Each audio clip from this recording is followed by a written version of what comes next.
திருநங்கைகளுக்கான சட்ட விழிப்புணர்வு.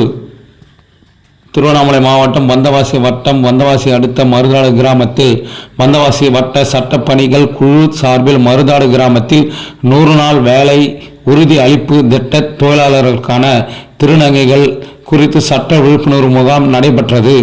மக்கள் நல பணியாளர் அரவிந்தன் வரவேற்புரை ஆற்றினார். எக்ஸனோரா வந்தவாசி வட்ட கிளை தலைவர் மலர்சுவாதிக் வாய்த்துரை வழங்கினார். திரு நம்பி திருநங்கையை குறித்து சொல் விளக்கம் தொடர்வண்டி தனசேகரன் அளித்தார். வட்ட சட்ட பணிகள் குழு மூத்த வழக்கறிஞர் சா ஈரா மணி கலந்து கொண்டு திருநங்கையை குறித்து சட்ட விழிப்புணர்வை பற்றி விரிவான உரையாற்றினார். அதனைத் தொடர்ந்து பணித்தள பொறுப்பாளர் நிர்மலா நன்றி உரை கூறினார்.